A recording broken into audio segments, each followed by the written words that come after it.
Hi you guys, thank you so much for clicking on this video and welcome to my channel. Today, as you can tell by the title of this video, I am going to be telling you guys, I have makeup on my hand, sorry, I had a little gel liner situation, but I'm going to be telling you guys the truth about attending an HBCU. Now, I attend an HBCU and I have for the past 5 years. Yes, I did say 5. Sometimes it takes a little bit longer. But I have been attending a wonderful HBCU since the beginning of my college days. And honestly, truly honestly, I love it. I love going to an HBCU. I know some of you guys have heard all of these rumors about, you know, it's ghetto, you know, it's dangerous, people dying, just a lot of things, and you probably would like to hear from someone who has had the full HBCU experience, which is me. Share some of my experiences with you guys on what I have learned with attending an HBCU. For number one, it's awesome. It really is. Going to an HBCU is like gaining a family away from home. So we do have diversity. Now, the most dominant race and group of people at my school is African American. My school has an amazing history. Our school was built on a plantation, birthed from a PWI. You know, before I go any further in this video, I want to say that I am not bashing PWIs. My brother went to a PWI. My best friend graduated from the same PWI that he graduated from.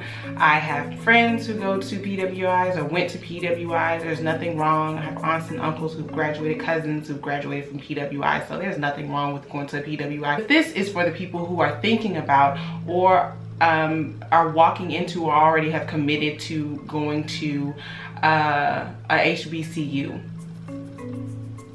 That's good. You're gonna have fun. You are going to feel the family element, not only from your fellow classmates, but your professor. Walking into a room and building relationships with the professors if you want to. Of course you can't, they can't make you, I can't make you, but it's really great to build those connections. You never know who your professors may or may not know. In my HBCU, I lived in the freshman dorms my freshman year. We were called the Divas. Each building had their own theme, and we all would chant and we would like battle against each other. We would have like campus-wide events where they could come and see the freshmen do step shows against one another, stroll-offs. You could all come and see what each building has come up with. Shuffles, like my school is really known for a shuffle each year, each, you know, class. I forgot the name. Wobbly wobbly wobble wobble. You know, Big Sean and Nicki Minaj. It was just fun. But we have shuffles, we have chants, we have rivals. It's so fun when it's time for Battle of the Bands. Homecoming is a big thing on HBCU campus. I can't even believe that some PWIs or a lot of PWIs don't have homecoming. What? You don't know what it's like. Let me tell you how serious it is at an HBCU when it's homecoming time. The alumni pulls up in their RVs. They spend the night on the campus, start seasoning their meat the day before. Wake up early. I'm talking 4 or 5 o'clock in the morning, cooking their meat. I mean, Greeks come out of nowhere, alumni comes out of nowhere, just everyone. It's flooded. Like, you can't even get down the highway when it's time for homecoming. It's not even just the football game. Like, I forgot about the football game.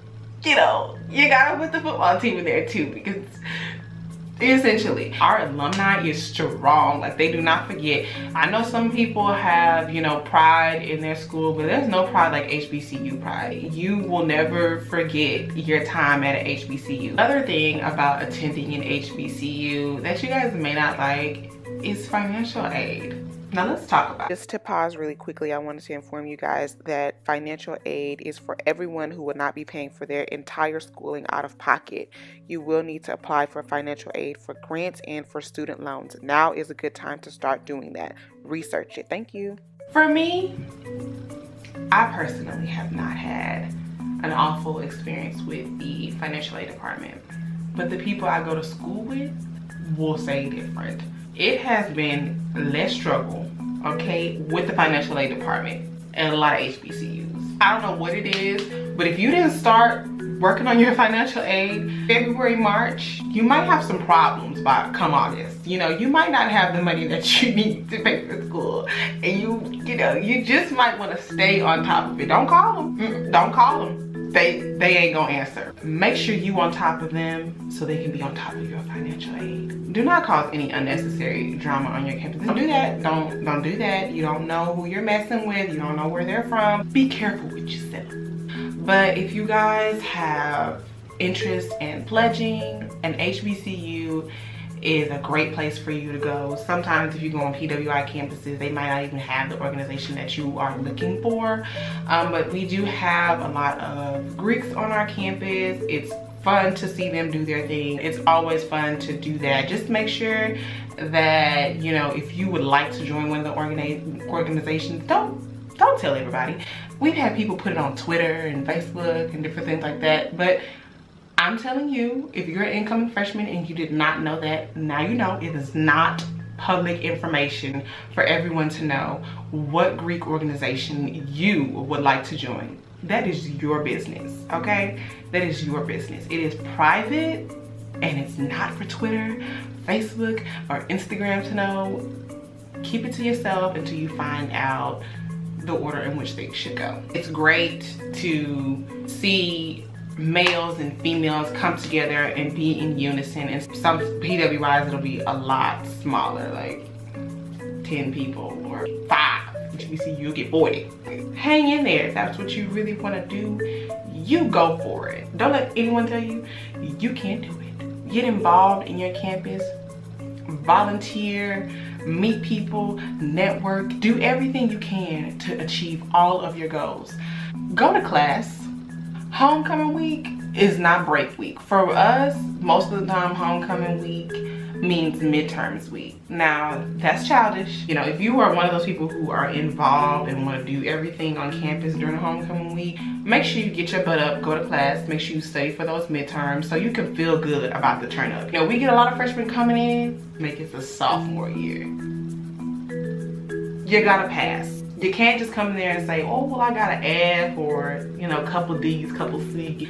No, you are on academic probation. That's not what that means here. When you fail in high school, you know, they just keep letting you skate by. You know, they put you in some kind of alternative course class. That's not what's gonna happen here. You're gonna be on academic probation. If you go any lower, you're done. We don't go to class and just look any kind of way. We apply ourselves. If you wear makeup like I do, I don't usually wear makeup to class, but I make sure I look presentable when it comes to the clothes and different things like that. In my school, let me say in my department, you cannot come in class looking any kind of way. And some professors will put you out, mark you absent. Attendance counts. Let's get that out the way. You can't just read the syllabus and think you're going to pass the class. Your attendance counts. You would be dropped a letter grade, or, you know, worse, failed.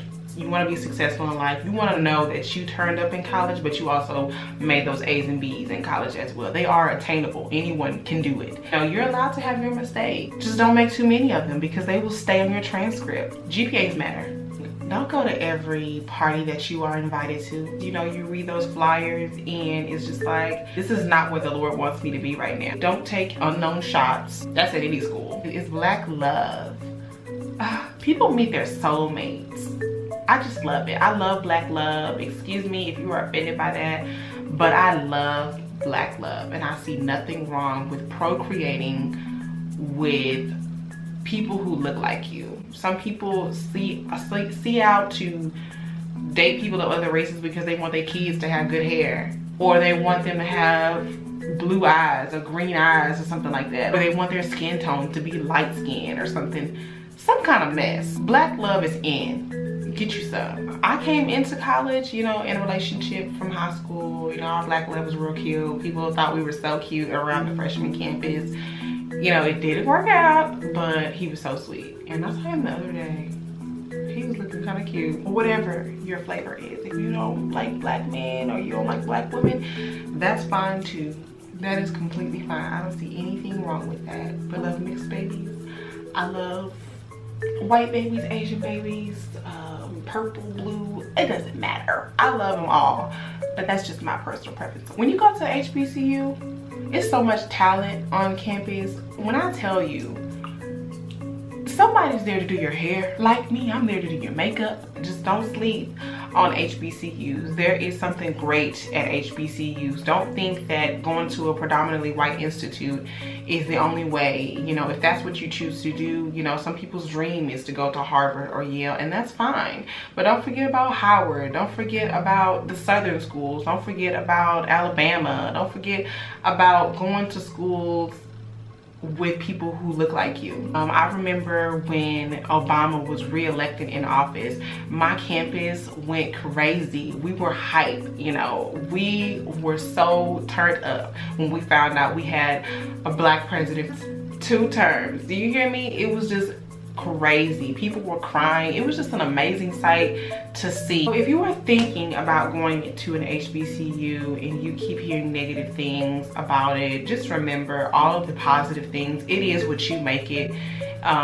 This school that I chose to go to has made me into the woman that I am today, and I wouldn't take it back for anything in the world. I hope you enjoyed this video. I hope it was informative. Please leave anything down below that you would like for me to answer, or any comments that you have. If you attended an HBCU, share how much you loved your HBCU below. I would love to hear it. Keep loving one another, continue to grow, be productive in life, make something of yourself, set goals for yourself and reach them. No matter what anyone tells you, you can do it, and you can do it in an HBCU. Bye guys. Mwah.